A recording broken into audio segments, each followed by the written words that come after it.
Hello everyone, नमस्कार। श्री सिद्धि विनायक शिक्षण संस्थान की तरफ से संचालित यूट्यूब चैनल पर आपका स्वागत है। कक्षा 12 के इतिहास विषय में पुस्तक प्राचीन भारत के इतिहास के प्रथम चैप्टर भारत का वैभवपूर्ण अतीत के बारे में हम बात कर रहे हैं। पिछली 2 वीडियो में हमने इसके बारे में पढ़ा है। पिछली वीडियो के अंदर हमने प्राचीन भारतीय इतिहास के स्रोतों की एक रूपरेखा बनाने का प्रयास किया, एक रेखा चित्र के माध्यम से इसको हमने समझा है। आज हम इस पर थोड़ा विस्तार से चर्चा करेंगे। पहला टॉपिक हम लेंगे साहित्यिक स्रोत। साहित्यिक स्रोत मुख्य रूप से 2 भागों में हमने इतिहास के स्रोतों को बांटा था, पुरातात्विक स्रोत और साहित्यिक स्रोत। 2 तरह के स्रोत इतिहासकार के सामने उपलब्ध हैं। एक पुरातात्विक स्रोत के रूप में जो खुदाई के अंदर हमें कई अभिलेख मिले हैं, मुद्राएं मिली हैं, कुछ वस्तुएं मिली हैं, स्मारक मिले हैं, जिनके माध्यम से प्राचीन इतिहास का निर्माण किया जाता है। दूसरा साहित्यिक स्रोत हमारे पास प्रचुर मात्रा में उपलब्ध है। इसको हमने बहुत सारे भागों में बांटा था। मुख्य रूप से हमने धार्मिक साहित्य और धर्मेतर साहित्य 2 भागों में बांटा था। आज हम इस पर थोड़ा विस्तार से बात करेंगे। साहित्यिक स्रोतों को हम यहां पर 3 भागों में बांट रहे हैं। पहला धार्मिक साहित्य, दूसरा धर्मेतर साहित्य,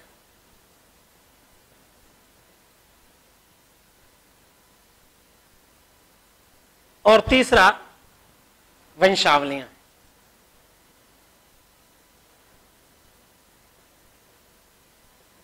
वंशावलियां इतिहास के स्रोत के रूप में।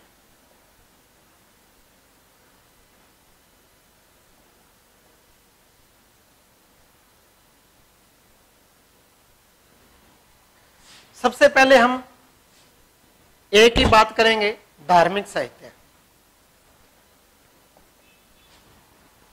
देखो, विशाल मात्रा में हमारे पास धार्मिक साहित्य उपलब्ध है। इस धार्मिक साहित्य में भी हमारे इतिहास के महत्व की बहुत सारी सामग्री भरी पड़ी है, जो हम वहां से प्राप्त करते हैं। धार्मिक साहित्य को हमने मुख्य रूप से 3 भागों में बांटा है। ब्राह्मण साहित्य, दूसरे नंबर पर बौद्ध साहित्य,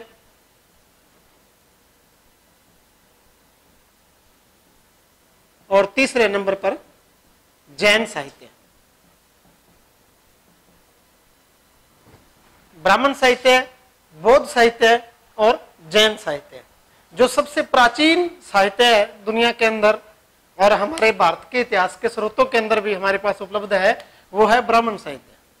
क्योंकि दुनिया के प्राचीनतम ग्रंथ ऋग्वेद का संबंध ब्राह्मण साहित्य से है।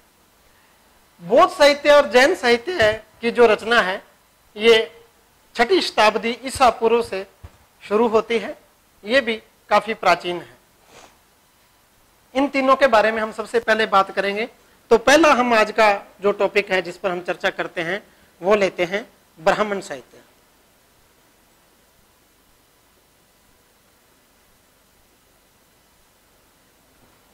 ब्राह्मण साहित्य के अंदर सबसे प्रमुख ग्रंथ ऋग्वेद है, जो सबसे प्राचीन है, विशाल ग्रंथ है। टोटल 10 मंडल है। इसमें 10 मंडल के अंदर 10 चैप्टर के अंदर इसको विभाजित किया गया है। 1028 सूक्त हैं इसके अंदर। सबसे प्राचीन साहित्य हमारे पास वेद ही है। जैसा कि आपको विदित है, वेदों की संख्या 4 है: ऋग्वेद, सामवेद, यजुर्वेद और अथर्ववेद। वेदों के भी हम 4 भाग मानते हैं। एक वेद संहिता, मुख्य भाग इसका संहिता होता है। दूसरा भाग किसी वेद का होता है ब्राह्मण ग्रंथ।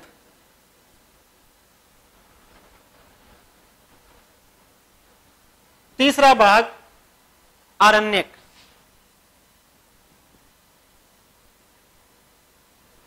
और चौथा भाग जिसको वेदांत भी कह देते हैं, उपनिषद। इन चारों को मिला के बनता है एक वेद। संहिता, ब्राह्मण ग्रंथ, अरण्यक, उपनिषद। यहां समझने वाली बात यह है भी हमारे पास 4 वेद हैं, ऋग्वेद, सामवेद,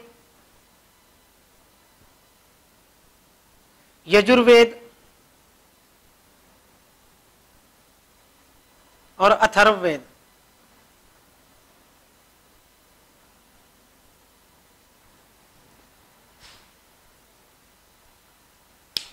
जैसे प्रथम वेद है हमारे पास ऋग्वेद, तो ऋग्वेद की मूल संहिता है।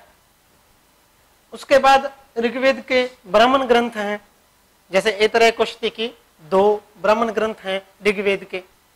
फिर अरण्यक ग्रंथ हैं, ऐतरेय और कौशिकी नाम से ही 2 अरण्यक ग्रंथ हैं ऋग्वेद के। उसके बाद उपनिषद हैं, तो ऐतरेय कौशिकी नाम से ही अलग से उपनिषद हैं ऋग्वेद के। तो एक वेद की मूल संहिता, मूल पाठ जिसको कह देते हैं, ये भी अलग अलग शाखाओं में विभाजित होता है।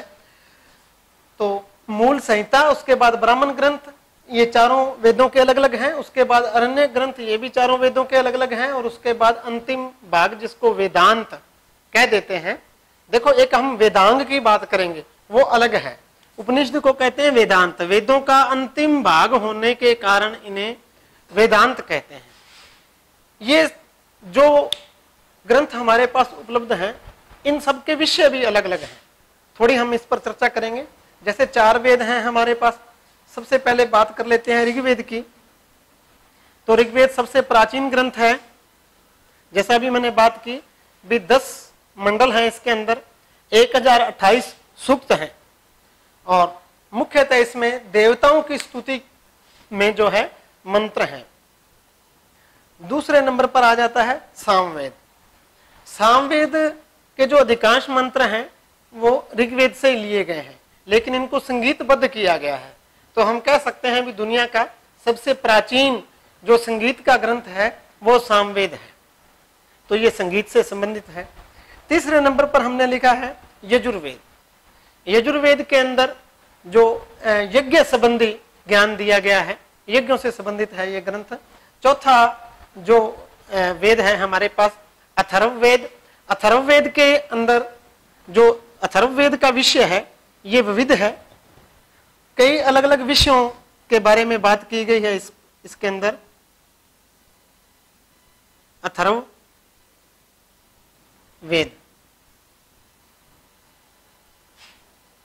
अथर्ववेद के अंदर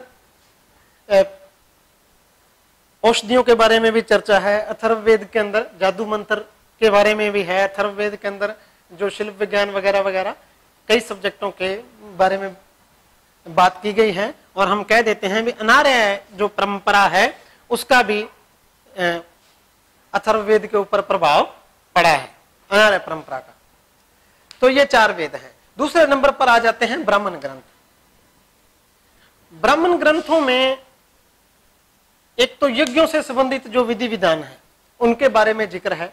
दूसरा जो संहिता है, वेदों की जो मूल संहिता है, इसको विस्तार से लिखा गया है, समझाया गया है।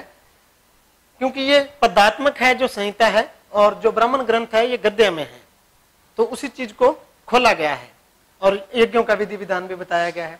तीसरे नंबर पर आ जाता है अरण्यक।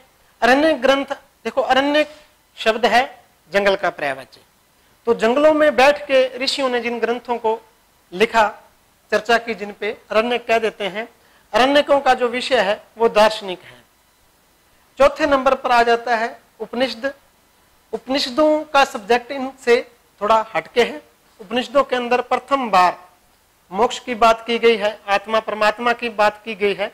गूढ़ दार्शनिक विवेचन हमें उपनिषदों के अंदर मिलता है।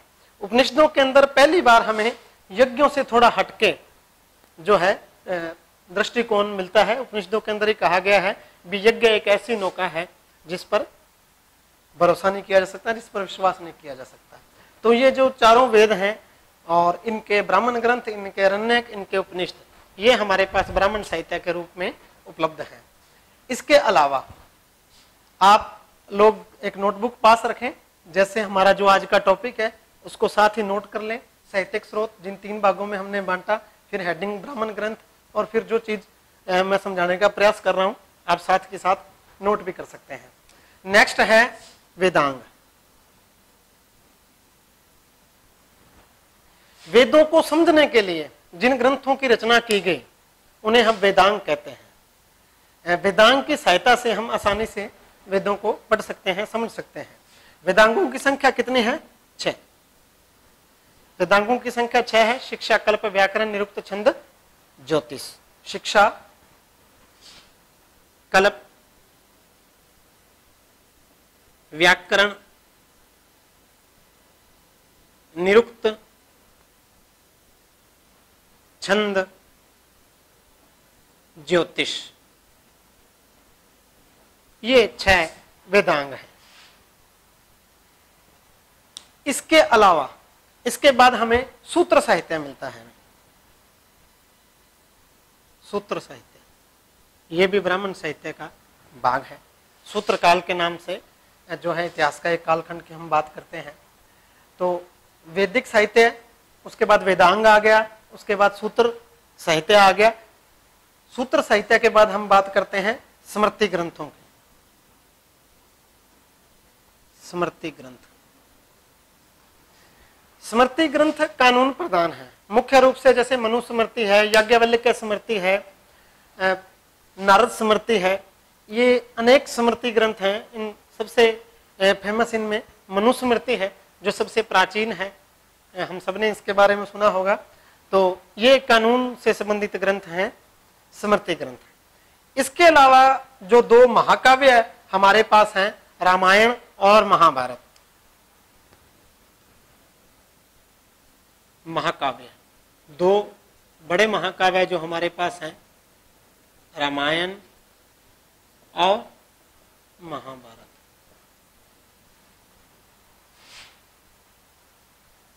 ये 2 हमारे पास महाकाव्य हैं। तो ये सारा हमारे पास जो मुख्य ब्राह्मण साहित्य है वो आ जाता है। दूसरे नंबर पर हम बात करेंगे बौद्ध साहित्य की। इसको थोड़ा साफ कर लें अपने। बौद्ध साहित्य के अंदर जितना भी बौद्ध साहित्य है, इसकी जो ज्यादातर रचना है वो पाली भाषा में की गई है। प्राचीन समय में जो बौद्ध साहित्य की रचना हुई वो पाली भाषा में हुई।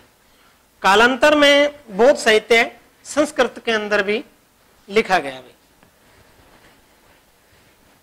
बौद्ध साहित्य में जो सबसे प्रमुख है वो त्रिपिटक है। बौद्ध साहित्य सबसे प्रमुख ग्रंथ क्या कहलाते हैं? त्रिपिटक। बहुत फेमस क्वेश्चन है। 1 नंबर के जो क्वेश्चन आपके पेपर में +2 में आएंगे उनमें अक्सर ये प्रश्न पूछा जाता है, त्रिपिटक क्या है? तो त्रिपिटक बौद्ध ग्रंथ के जो हैं 3 ग्रंथ हैं, बौद्ध साहित्य के 3 ग्रंथ हैं त्रिपिटक। 3 भागों में इनको हम बांटते हैं, सुत्त पिटक, विनय पिटक और अभिधम पिटक।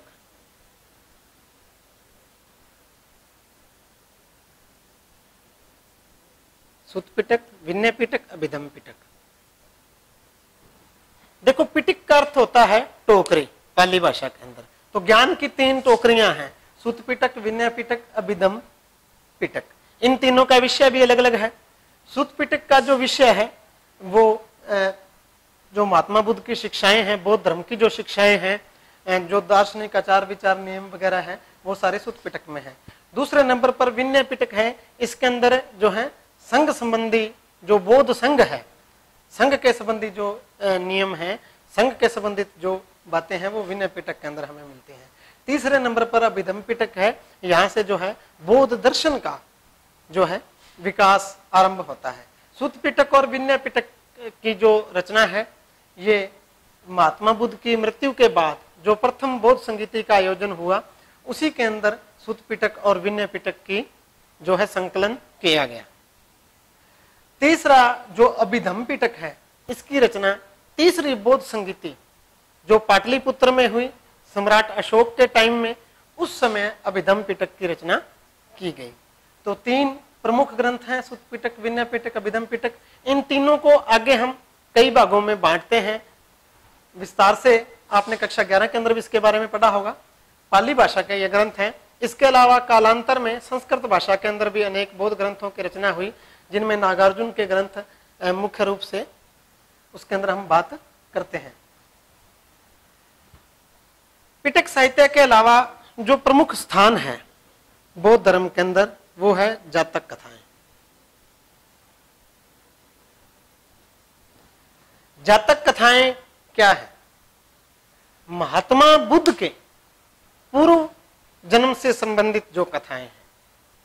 जो महात्मा बुद्ध हुए बौद्ध धर्म के संस्थापक, तो उस जन्म से पहले उन्होंने जो जन्म इस धरती पर लिए, उन जन्मों की जो कथाएं हैं वो जातक कथाओं के रूप में संकलित हैं।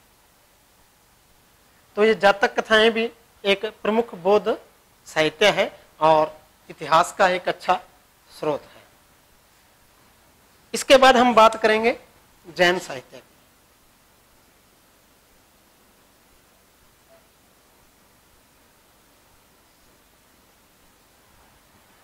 देखो, जैन साहित्य में सबसे प्रमुख है आगम साहित्य। आगम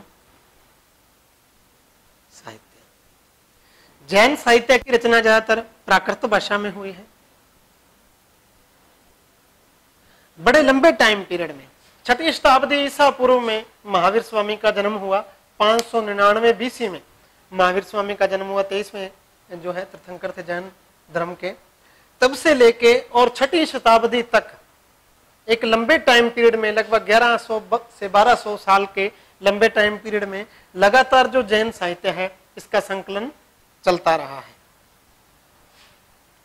आगम साहित्य के अंदर हम 12 अंग, 12 उपांग, 6 छेदी सूत्र, नंदी सूत्र वगैरह विशाल मात्रा में जो है आगम साहित्य की हम बात करते हैं। इसके अलावा एक प्रमुख ग्रंथ कल्प सूत्र। कल्प सूत्र के जो रचयिता हैं वो भद्रबाहु हैं। भद्रबाहु। देखो, जैन धर्म जो है वो कालांतर में 2 भागों में बंट गया था। एक श्वेतांबर, एक दिगंबर। जो नग्न रहते हैं, बिल्कुल वस्त्र धारण नहीं करते, उनको हम दिगंबर कहते हैं। जो सफेद वस्त्र धारण करते हैं उनको हम श्वेतांबर कहते हैं। तो जो श्वेतांबर हैं वो आगम साहित्य पर विश्वास करते हैं। जो दिगंबर हैं वो आगम साहित्य को सही नहीं मानते हैं, वो प्रमाणिक नहीं मानते हैं। वो भद्रबाहु रचित कल्प सूत्र जो है इसको प्रमाणिक ग्रंथ मानते हैं।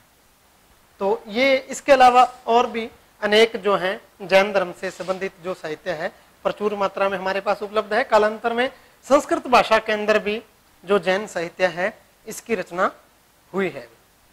तो ये जो आज हमने धार्मिक साहित्य की बात की, सबसे पहले ब्राह्मण साहित्य, फिर बौद्ध साहित्य और उसके बाद जैन साहित्य। दूसरा जो हमारा टॉपिक है धर्मेतर साहित्य, इस पर हम कल विस्तार से चर्चा करेंगे। धर्मेतर साहित्य के अंदर इसको भी हमने आगे कई सारे भागों में बांटा है। मैं चाहूंगा कि आप किताब आप सबके पास है, जिनके पास नहीं है वो शीघ्र लेके आवें और आगे का मैटर पढ़ें ताकि आपको समझने में आसानी रहे। कल फिर मिलेंगे। धन्यवाद।